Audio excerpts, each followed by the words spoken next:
Before we begin today's discussion, as per the usual for these videos, by now you probably know, I'm going to ask you to go to the United States Campaign for Palestinian Rights to support ending the genocide in Gaza and the mass killing of Palestinians. At this point, 17,000 children are said to have been killed. Most estimates say that's a low number. Something has to change. The reason I'm bringing it up right now is because this week has been a very noteworthy week for the Israel-Palestinian conflict. One thing that happened was on Wednesday, November 20th, the Biden administration blocked the fourth ceasefire brought forth by the United Nations. Also, within the United States government itself, Bernie Sanders led a charge to block weapons from being sent to Israel that would then be used in the destruction of Palestinians and, of course, their ongoing aggression in Lebanon. This was doomed and it did not work. But the good news is 34 Democratic representatives pulled out of supporting H.R. 9495, the bill that I've talked about in previous episodes that would allow for the defunding of tax-exempt nonprofits and declaring them terrorist organizations, as well as declaring student protests on campuses, which have already been ostracized enough, that they are also supporting terrorist methods. The big news this week that just happened today, this morning, and it's huge news that might not come to anything, but it continues to amount the world's global acknowledgement of the terrors that are happening in Gaza. Benjamin Netanyahu and Defense Minister Gallant, sorry if I'm mispronouncing one of those names, have had a International Criminal Court, the ICC, has issued arrest warrants for them. They last made news with these warrants by issuing them for Vladimir Putin. So if you think the stuff going on in Ukraine is bad, this is where we're at now. The International Criminal Court has officially announced arrest warrants for the Prime Minister and the Defense Minister of Israel for war crimes that they say, and I'm quoting here from their actual announcement, reasonable grounds to believe that Netanyahu and Gallant intentionally and knowingly deprived the citizen population in Gaza of objects indispensable to their survival. They're guilty of the crime of starvation. So that's what's been happening. Please go to the link, and it's the very first link, the United States Campaign for Palestinian Rights. You can take action there. You can donate. You can do so many great things. You can find groups that are in your area that are for Palestinian rights. Please go click the link and just do what you can. Thank you so much. Now on to today's discussion. Before we begin today's discussion, I'm just going to make it clear that this is going to be the first and possibly only time that there's going to be cuts in the video, and also you're going to hear me ruffling on papers as I'm reading straight from different sources. Normally I can just keep them in my head. I have had a very long week for my PhD, and I am now going to take the time to make sure this video is good, but I have not had the usual time to just memorize the facts as I usually do. Today we're talking about Vietnam, the United States invasion of Vietnam. I originally planned to talk about Laos and Cambodia too. Those are going to come in later videos because Vietnam is such a complicated subject to discuss. In fact, in manufacturing consent, it is the last two full chapters, with Vietnam being the one that's a bit bigger. We cannot talk about the United States and Vietnam without talking about the media and how they are alleged to have downgraded morale in the United States for the war. Something that manufacturing consent by Edward Herman and Noam Chomsky disproves pretty easily. And it is disproven in this quote by a Los Angeles Times Washington correspondent, Jules Witcover, who says the following. While the press corps in those years diligently reported that what the government said about Vietnam and questioned the inconsistencies as they arose, too few sought opposing viewpoints and expertise until too late, when events and prominence of Vietnam descent could no longer be ignored. In coverage of the war, the press corps job narrowed down to three basic tasks: reporting what the government said, finding out if it was true, and assessing whether the policy enunciated worked. The group did a highly professional job on the first task, but it fell down on the second and third, and there is strong evidence the reason is too many reporters sought the answers all three categories from the same source, the government.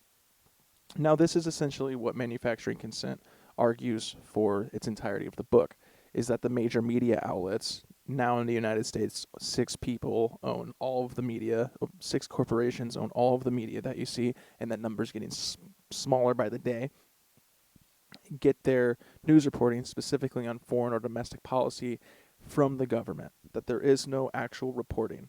And what that quote just said is that reporters were supposed to ask the government what was going on, look into what they said was going on, and then see if it was true or if what our policy was working. They got all three answers from the government, and therefore, every single time they'd ask questions like, what are civilian casualties like in Vietnam? The government would say, we're keeping them to minimal casualties of civilians, which was a lie, as we'll get to in a moment. So before we start talking about the actual invasion, here's just a little bit of a background.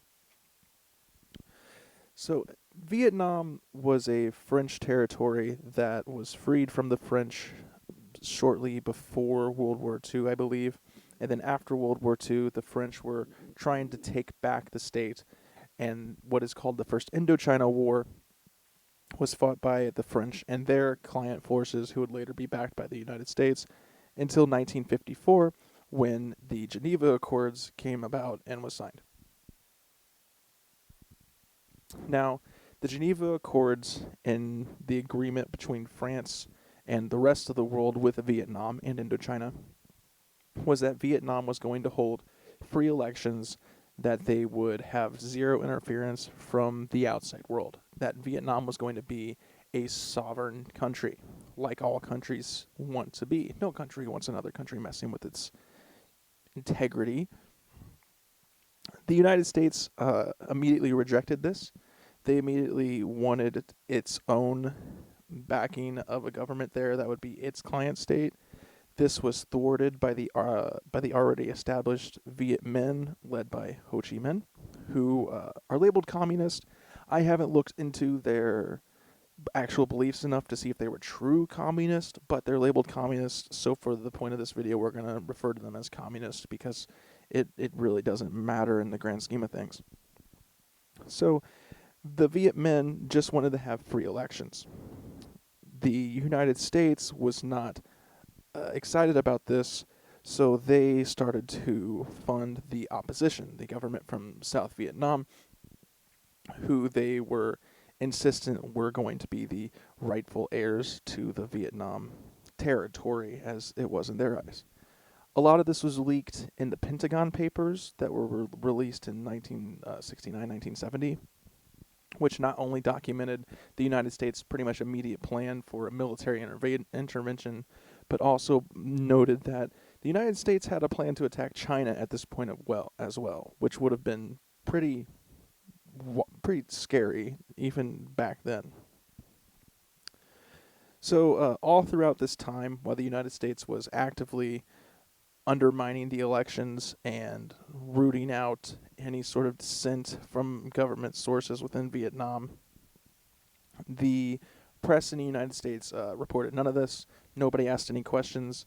The rest of the world kind of had an idea, but the United States really didn't let anybody know what was going on. And this would later go into the United States using Thailand and Japan within this war as well. Now, as has been in the history of the United States as a country, we spoke about it with the Reagan administration last week, the United States immediately began to undermine democracy.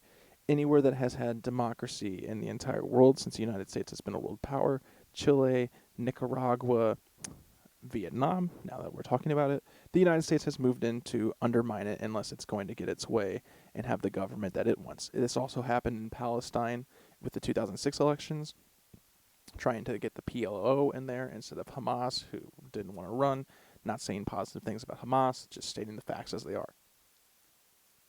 Now, after the elections, the Eisenhower administration immediately moved to undermine the government of the Ho Chi Minh-led Viet Minh. The Viet Minh would then, within this time period, relabel themselves as the National Liberation Front. You may know the National Liberation Front by a different name. A propagandist name started in the United States, never started in Vietnam. The National Labor Front are known as the Viet Cong.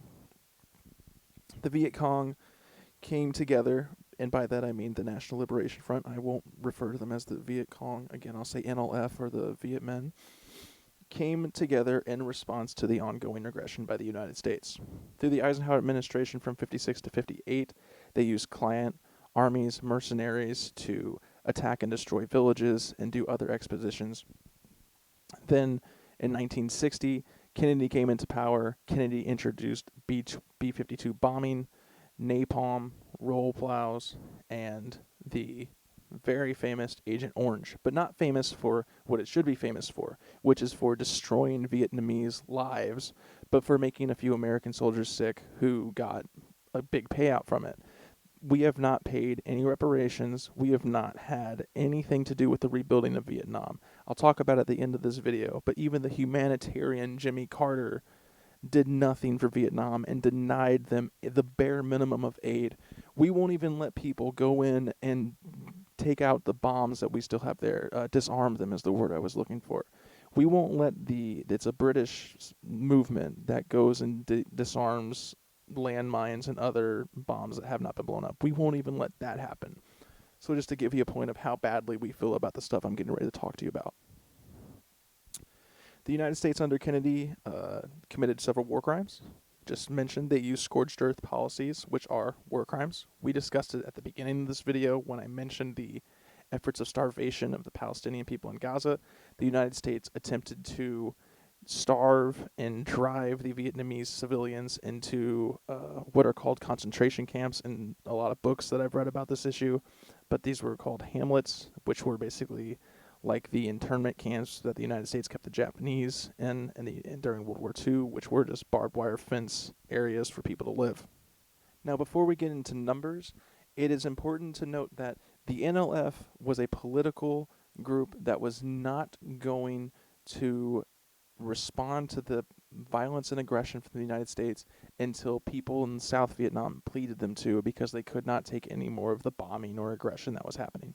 So the NLF, with a very popular indigenous support system, decided to take up arms against the ongoing aggression. Now back to Kennedy. Kennedy is assassinated in 1963. Lyndon Johnson takes over. Lyndon Johnson enacts Kennedy's plans in 1964 for a ground invasion. The word invasion is very important because in the American media, you cannot find the words invasion of Vietnam anywhere in the text outside if it uses the United States invasion of Vietnam. This is because we don't recognize it as an invasion. We were not the aggressors in this war. We were just defenders of democracy, which the facts and the evidence, once again, show very clearly we were not the defenders of anything. We were just trying to take over a place for our elite sources and stop, quote-unquote, communism from spreading. Before we get too far into the invasion of Vietnam by the Johnson administration, we have to talk about the Gulf of Tonkin incident. The Gulf of Tonkin incident is where a ship called the Maddox was conducting electronic espionage, entered waters considered by North Vietnam as its territory, and allegedly patrol boats from North Vietnam opened fire and hit the destroyer with one bullet. Now, the reason I'm saying allegedly is because it's very likely that this never happened. John Herrick of the Maddox, who was the captain, said he was unsure and radioed that reports of this altercation appeared doubtful, that there were no actual sightings by the Maddox, and telling command that there should be a complete evaluation before any further action. Subsequent evidence indicates that almost certainly no attack took place. This is pretty important because this has led to a lot of other conspiracies, because the United States government officially used a false event, something that even the captain of the own ship said probably didn't happen, as its reasoning for invading Vietnam. And once they invaded Vietnam, it was total massacre. From 1966 to 1968, and then from then on till Nixon until the 73 official U.S. forces leaving, but still supporting Vietnam as the government. It should also be noted that the DRV, who is the people that we were supporting, who are the people we were supporting, and China also stated that this incident never occurred, but that's been roughly ignored. Now, were the bombing campaigns led by the Kennedy administration all the way through the Nixon administration killed tens of thousands, if not hundreds of thousands of people. The actual invasion killed even more people, with reports like this that I'm getting ready to read to you being regular things that happened. There was artillery and shelling around the clock in a specific area of Vietnam, and it left about 11,000 dead, but only around 748 weapons fired. So that means roughly not even a third of the people they killed were people that we would even consider armed combatants. This gets worse when we talk about operations like Operation Speedy Express in the Mekong Delta, where absolute destruction was just totally rampant and destroyed. The Tet Offensive, which marked the beginning of the end for the elite support of the war, was another one which just bomb after bomb after bomb. It's been the usual U.S. policy since then. Before then in Korea too, but since Vietnam, our policy and the policy that we support through our client states and through the states that we support, like Israel, like Guatemala, like El Salvador, like Indonesia, is just bomb the ever-loving hell out of these places. And you bomb them and you bomb them and you bomb them, and then you just go in and you pick up the scraps, which is what the invasion officially did. However, bombing a place does not work, and it doesn't even deter support for the places or the people that you want to deter support for. And as the bombing continued, the National Liberation Front continued to grow in support, and it continued to resist, as people are prone to do when being attacked. Just like the French during the Nazi invasion of people are prone to not want to die, but at the same time, they're not going to back down on their own personal values. With troops on the ground, massacres of civilians who were unarmed became commonplace.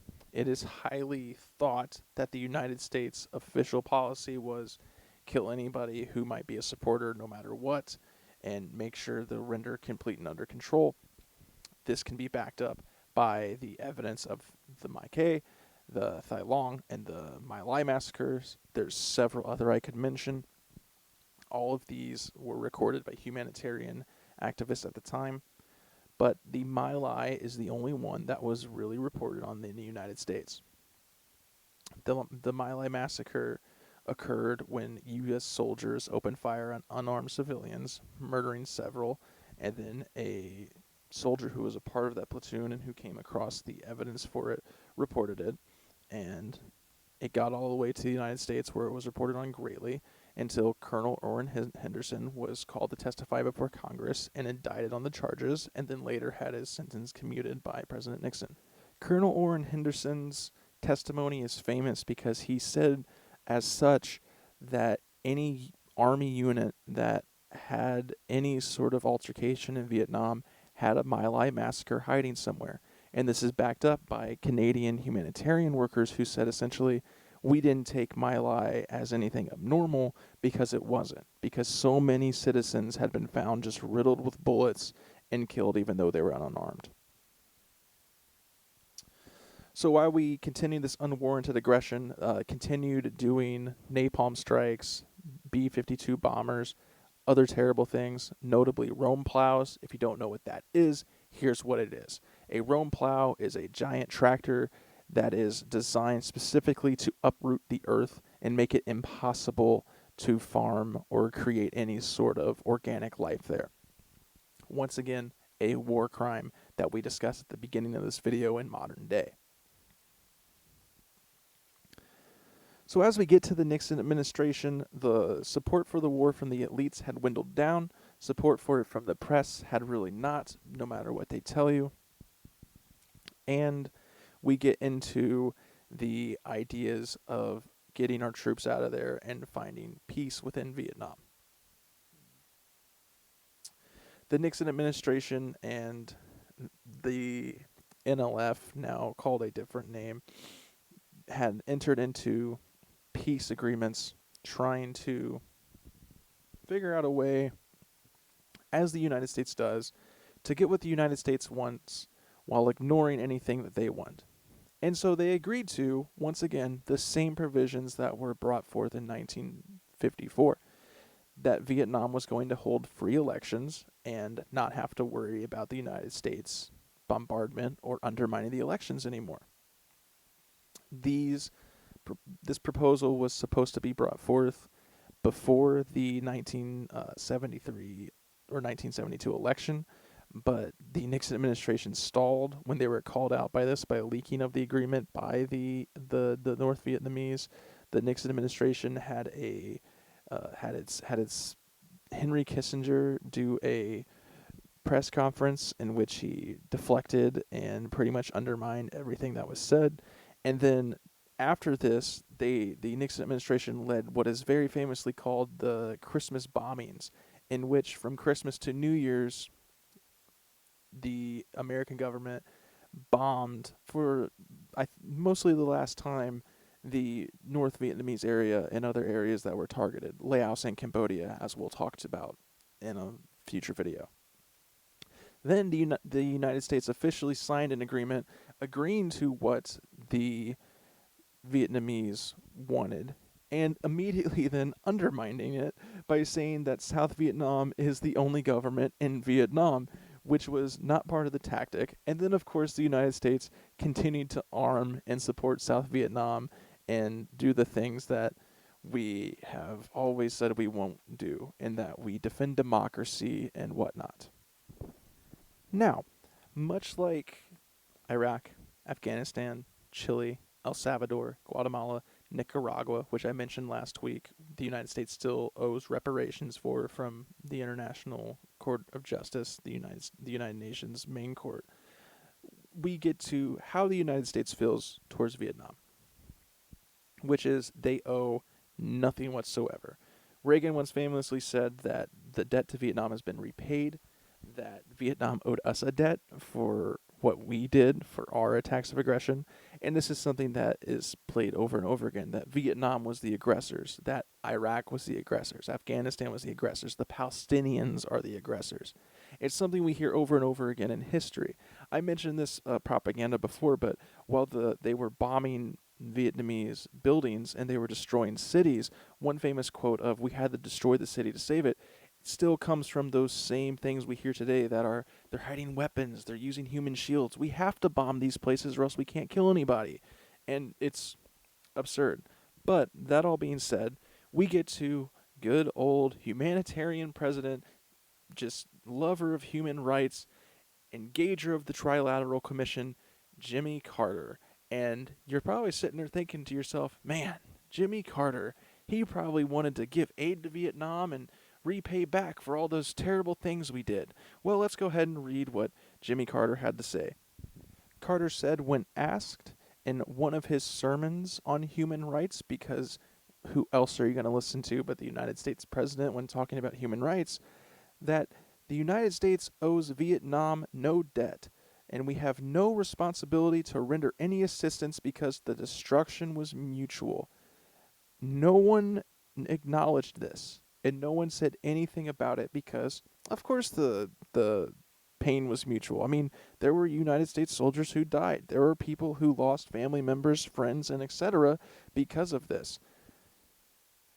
But Vietnam was virtually destroyed.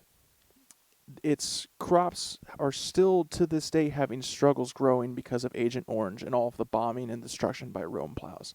Its people are still suffering the effects of all of this. And because no one ever was allowed to give them aid, the United Nations was blocked by the United States on several different occasions from giving Vietnam any significant aid, they still struggle. And the United States, and I say we because it is us who are living in the United States, our tax dollars did this, who are still promoting, up until the 1980s, a government that was not popular with its own people and undermining democracy.